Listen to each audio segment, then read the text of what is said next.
Terima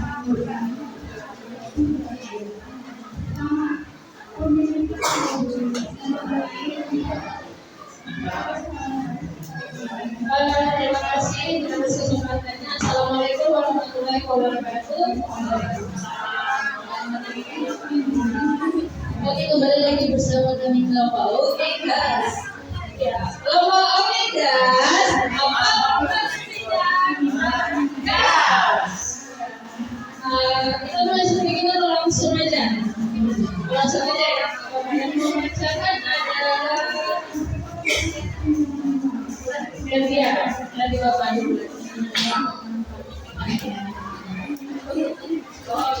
Baik, Bapak Ibu dan yang sekali, yaitu membuat modul angka. Ini mata pelajarannya bahasa Indonesia asli C kelas 6, topik detektif berita ataupun memberikan fakta dan opini. Alokasi waktu 2 jam pelajaran yaitu 70 menit. Dimensi profil lulusan yang dikembangkan. Yang pertama, bernalar kritis. Murid akan mengidentifikasi, menganalisis, dan mengevaluasi informasi dalam teks berita untuk menggunakan fakta dan opini. Ini termasuk kemampuan mempertimbangkan berbagai perspektif. Misalnya, memahami mengapa sebuah opini bisa muncul. Yang kedua, kreatif. Murid akan menghasilkan ide-ide orasional dalam cara menyajikan hasil analisis mereka. Misalnya, membuat poster, infografis, atau presentasi visual. Yang ketiga, kolaborasi.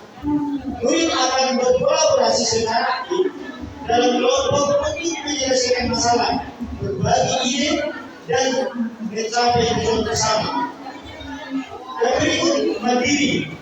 Murid akan belajar bertanggung jawab atas proses belajarnya sendiri dalam memilih informasi. Tujuan pembelajaran. Setelah mengikuti rangkaian kegiatan pelajaran, murid kelas 6 diharapkan dapat 1. Mengidentifikasi minimal 3 kalimat fakta dan 3 kalimat opini yang terdapat dalam sebuah teks berita yang disajikan. Misalnya, berita dari media cetak ataupun dari. Yang kedua, menjelaskan dengan bahasa sendiri perbedaan antara kalimat fakta dan opini, disertai dengan contoh dari berita yang telah dianalisis.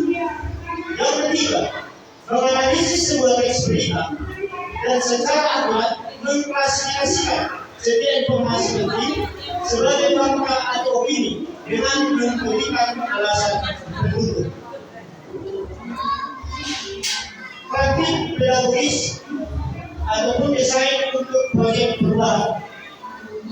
Pembelajaran ini digerakkan dengan semangat desain for change project, di mana siswa diajak untuk tidak hanya belajar konsep, tetapi juga melihat bagaimana pengetahuan itu bisa bermanfaat dan digerakkan untuk membuat perubahan kecil di sekitar mereka. Yang pertama, film. Merasa ataupun merasakan. Memulai dengan pertanyaan yang menyentuh perasaan dan pengalaman siswa tentang berita dan informasi yang tidak pasti. Misalnya, pernahkah kalian merasakan bingung dengan berita yang kalian lihat?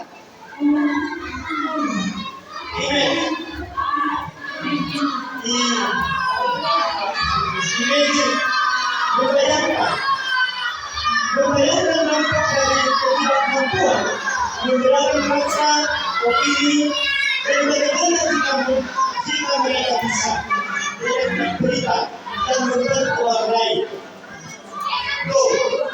Melakukan. Siswa aktif melakukan.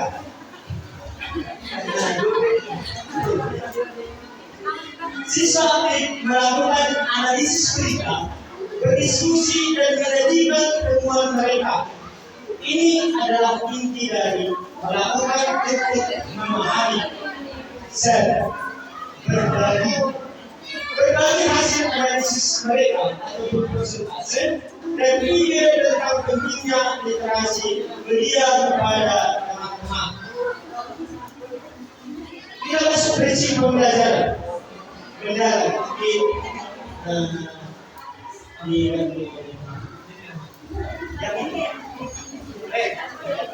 Baik, Bapak Ibu, saya lanjut. Untuk prinsip pembelajaran adalah yang pertama, relevansi dan kontekstualitas. Materi berita dipilih dari topik terkini yang relevan dengan kehidupan siswa. Itu prinsip pembelajaran. Yang kedua, keterlibatan aktif. Siswa tidak pasif, tetapi aktif menganalisis, berdiskusi, dan mempresentasikan. Itu termasuk dalam prinsip kesadaran. Kemudian berpikir tingkat tinggi. Soal dan diskusi mendorong analisis, evaluasi, dan penjelasan alasan. Ini juga termasuk prinsip bermakna.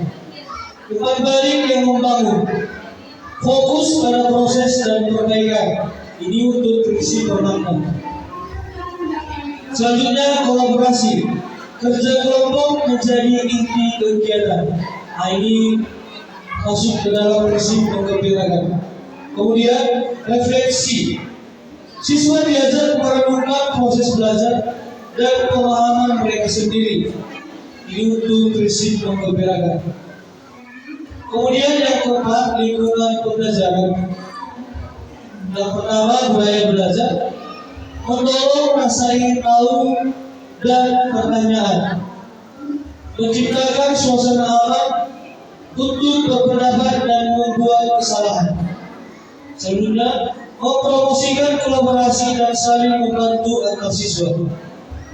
Selanjutnya, menekankan pentingnya verifikasi informasi dan berpikir kritis.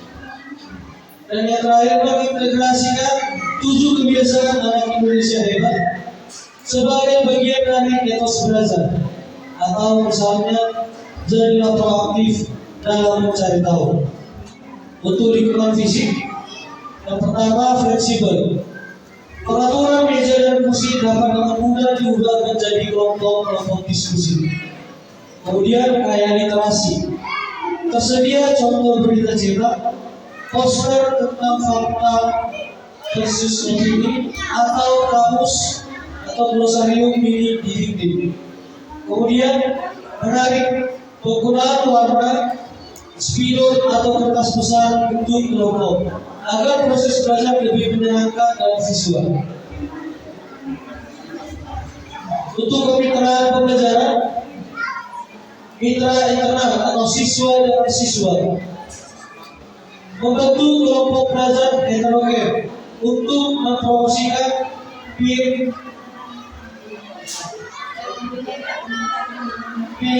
tutoring dan berbagai perspektif. Guru memfasilitasi peran setiap anggota kelompok. Yang kedua, mitra internal atau guru dengan siswa. Guru bertindak sebagai fasilitator, pembimbing, dan mentor yang memberikan pembalik personal dan dukungan sesuai kebutuhan siswa. Yang ketiga, potensial atau mitra eksternal. Untuk proyek jangka panjang, mengundang jurnalis lokal untuk berbagi pengalaman tentang bagaimana berita dibuat atau mengunjungi perjalanan koran atau redaksi online jika memungkinkan.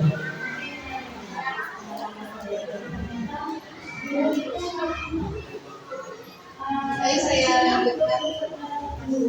Nah, karena yaitu pemanfaatan digital, yang pertama ada sumber berita daring, yaitu mengakses teks berita dari portal berita online terpercaya melalui proyektor atau layar interaktif. Yang kedua ada alat kolaborasi digital, itu opsional. Nah, jika perangkat tersedia, kelompok bisa menggunakan Google Docs atau Slides untuk mencatat hasil diskusi mereka dan persiapan presentasi. Yang ketiga ada aplikasi interaktif, ini juga opsional, menggunakan platform kuis seperti Kahoot atau Quizzes untuk asesmen diagnostik atau exit ticket yang lebih menarik. Kemudian ada presentasi visual, siswa didorong menggunakan gambar, simbol, infografi sederhana dalam presentasi mereka, atau bisa juga manual di kertas atau digital jika sarana itu mendukung. Yang ketujuh ini kita masuk ke langkah pembelajaran 1,7 menit. Yang pertama ada pendahuluan, dengan guru menyapa siswa, kemudian mengecek kehadiran dan mulai dengan pertanyaan pemantik mindful learning seperti anak-anak coba dulu tegak, tarik nafas dalam-dalam, rasakan nafas masuk dan keluar. Sekarang coba perhatikan suara apa saja yang ada di sekitar kita, kemudian lihat sejenak. Baik, sekarang fokus ke suara saya. Kita akan memulai perjalanan menjadi detektif kata. Apakah kalian siap? Kemudian menanyakan 7 kebiasaan anak Indonesia hebat. Pertanyaannya seperti ini, anak-anak hebat, hari ini siapa yang sudah melakukan kebiasaan ke-1? Jadilah proaktif. Bagaimana contohnya tadi di pagi hari? Kemudian memberikan kesempatan beberapa siswa untuk bercerita. Kemudian memberikan pujian seperti bagus sekali. Ingat, menjadi proaktif berarti kita mengambil inisiatif untuk bertanggung jawab atas tindakan kita. Kebiasaan ini juga penting saat kita belajar membedakan fakta dan opini nanti, yaitu proaktif mencari tahu kebenaran. Yang kedua, asesmen, diagnostik, dan pemantik, meaningful learning. Guru menampilkan 3-4 kalimat sederhana di layar. Contohnya, kucing punya 4 kaki, itu adalah fakta. Kemudian, kucing adalah hewan yang paling lucu, itu opini. Kemudian, siswa diminta untuk mengangkat jempol ke atas jika itu fakta dan jempol ke bawah jika itu opini. Kemudian ada diskusi. Mengapa kalian mengangkat jempol ke atas untuk kalimat ini? Mengapa ke bawah untuk kalimat itu? Kemudian ada pertanyaan pemantik. Pernahkah kalian mendengar suatu berita lalu merasa bingung? Kemudian kita langsung saja menyampaikan tujuan.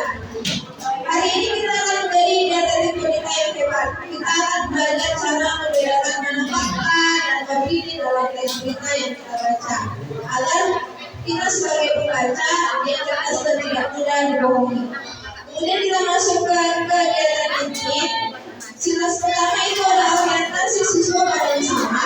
Guru menampilkan teks berita yang sudah disiapkan. Kemudian guru bertanya. Kemudian guru membagi siswa dalam kelompok-kelompok kecil 3-4 orang. Masuk ke silas kedua, mengorganisasikan siswa untuk belajar.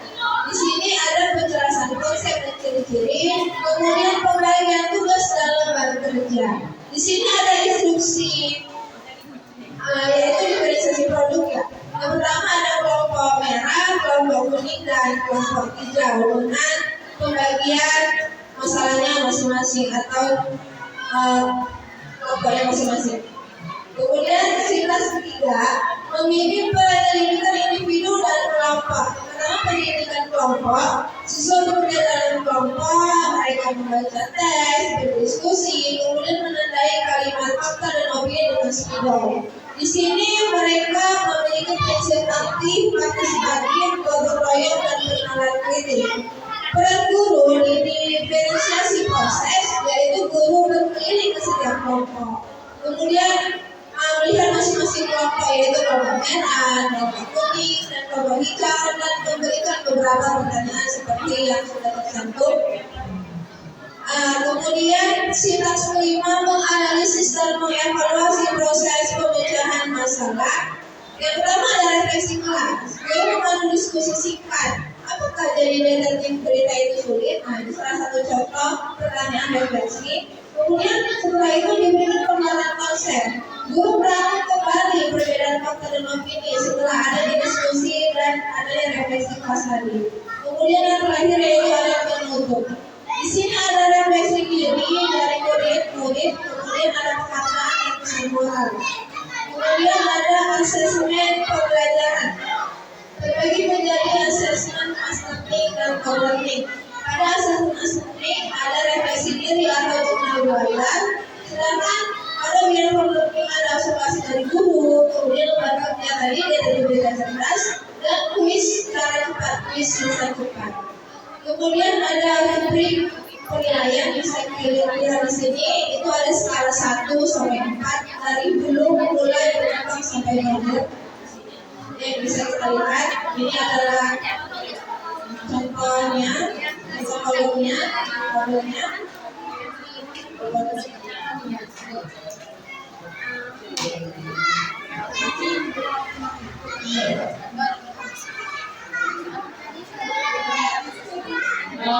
Yang selanjutnya refleksi peserta didik dan pendidik. Ini kami buat refleksinya seperti ini. Ada lembar refleksi peserta didik. Ada pertanyaan yang harus dijawab seperti yang tertera di layar.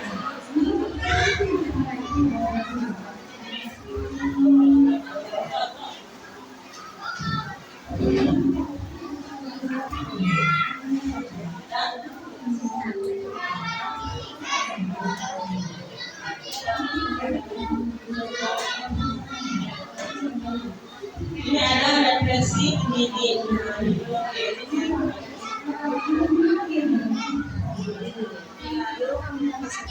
Nah, di sini ada refleksi untuk kita sebagai pendidik. Apakah tujuan pembelajaran telah dicapai oleh sebagian peserta didik? Jika tidak, bagaimana yang perlu diperkuat? Bagaimana tingkat keterlibatan dan aktivitas peserta didik secara keseluruhan? Apakah strategi diferensiasi yang diterapkan efektif? Apakah yang bisa dioptimalkan? Adakah miskonsepsi umum yang muncul dari peserta didik? Bagaimana cara mengatasi pertemuan selanjutnya? Bagaimana pengolahan waktu dalam 70 menit? Apakah ada kegiatan yang perlu diperpanjang atau dipersingkat? Apakah kesempatan pembelajaran hari ini? Apakah perlu saya perbaiki di masa depan? Bagaimana implementasi 7 kebiasaan anak hebat Indonesia berjalan? Apakah sudah terintegrasi dengan baik? Yang ke-10 ada pengayaan dan pramedia. Pengayaan bagi peserta didik yang telah mencapai tujuan dengan sangat baik, berikan eksprima yang lebih kompleks atau lebih panjang. Jadi dia di sini diterangkan bahwasanya untuk melatih yang sudah bisa atau apa dengan berita yang lebih panjang mungkin bisa dari sekarang orang sudah langsung saya Bapak Ibu dari media internet saya rasa. Tugas menganalisis berita tersebut untuk menemukan bias atau kecenderungan penulis. Proyek ini mengumpulkan berita dari berbagai media dan membuat poster. Penting menjadi pembaca berita cerdas. Remedial bagi peserta didik yang belum mencapai tujuan, berikan bimbingan khusus secara individual atau dalam kelompok kecil. Gunakan teks berita yang lebih pendek dan sederhana. Strategi guru, gunakan kartu bergambar atau simbol untuk fakta atau opini. Lakukan permainan tebak ini fakta atau opini dengan kalimat-kalimat yang sangat jelas. Berikan umpan balik langsung dan positif. Fokus pada identifikasi awal sebelum meminta penjelasan alasan. Bahan bacaan mungkin dari buku,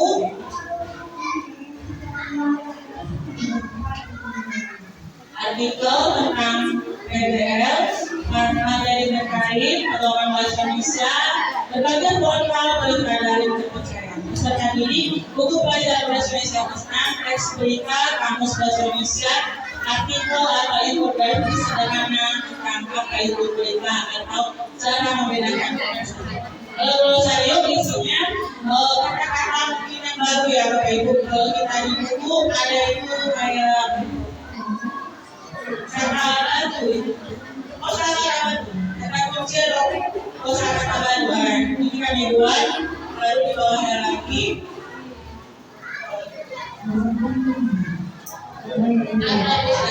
Mungkin ini perencanaan pembelajaran atau modul pembelajaran yang kami buat. Seperti tadi masih ada kesalahan atau yang ingin ditanyakan pada kelompok kreatif silakan.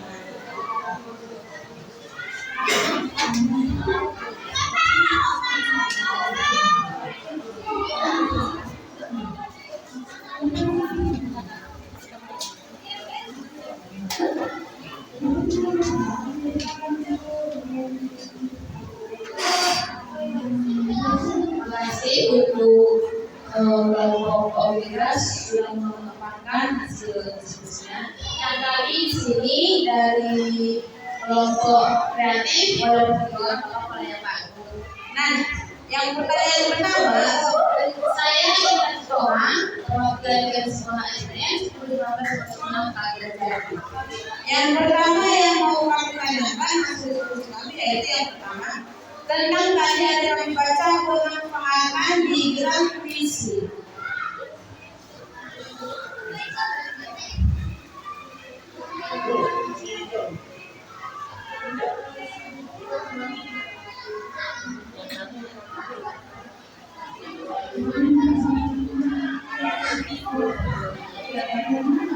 Jadi Pak, pemanfaatan di gerak visi kan seperti yang sudah kita ketahui bersama kalau di setiap sekolah itu kan sebenarnya tidak diperbolehkan nih anak-anak di bawah ini. Nah, jadi maksud kami ada tidak cara lain atau bagaimana mengaturnya sementara dia semua juga orang tua mampu memberikan fasilitasi anak tersebut untuk memakai HP atau yang tadi. Terus yang kedua dari kami sebelum terjun ke materi itu kami sebaiknya dibuat tes itu atau sebelum sebelum ke materi sebelum kita menjelaskan anak ada tidak lagi dibuat tes.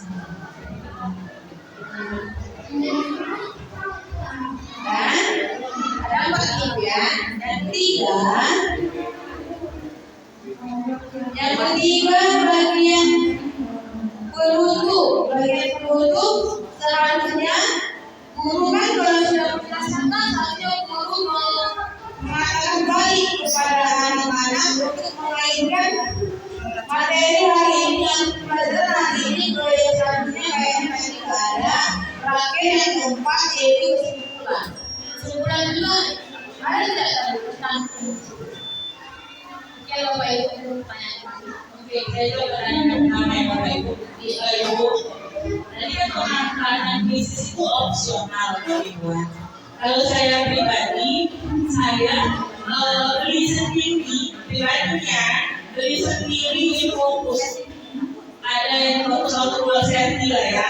Dan itu kan sebagian bisa kita manfaatkan untuk media pembelajaran kita. Jadi sebagai guru, sekolah saya ada yang fokus tapi rusak. Jadi saya buat sendiri. Saya buat dari kanva, udah. Jadi seperti pertanyaan di bisnis ada lingkaran. Nah, jadi saya terakhir layar mereka jawab. Dan setelah mereka jawab langsung ya, jawaban langsung pertanyaan langsung jawab. Setelah selesai 1 kelas, lalu saya lanjutkan ke slide berikutnya. Tahu jawabannya. Itu mungkin saya mengatasi. Mungkin tidak sama Bu. Saya juga dari sekolah yang dalam, dimana menurut saya itu ekonomi menengah ke bawah. Jadi sebagai guru kita yang memfasilitasi. Karena Bapak Ibu, kalau dikasih uang sama pemerintah, sedikit lah kita buat pembelajaran untuk kita sendiri. Jadi saya seperti itu. Jadi kalau sekolah saya peralatannya banyak. Fokus, mini, laptop, semuanya. Jadi itu untuk supaya itu anak saya di pedalaman dan kan kita tahu ini loh tanggung jawabnya seperti ini. Nah, jadi saya dari kedua untuk mengatasi ibu juga bisa aktifkan WA group itu pun bisa. Jadi kalau misalnya kayak keterbatasan buku, kita juga bisa mengirimkan ke situ. Terus kalau HP ada semua ya, mungkin solusi itu krisis. Kalau yang pertanyaan kedua mungkin tidak sama bocor. Baik, saya langsung menjawab pertanyaan dulu. Kan tadi tentang fitness tuh ya, kenapa tidak ada fitness gitu ya? Nah, jadi sudah kami lakukan di bagian awal pembelajaran tuh di bagian pertanyaan diagnostik.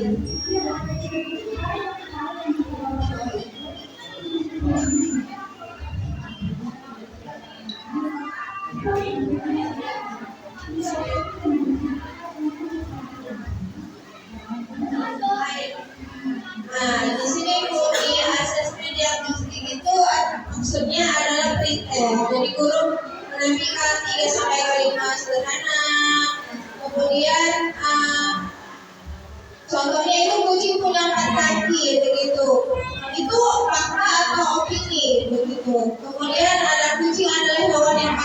Oke.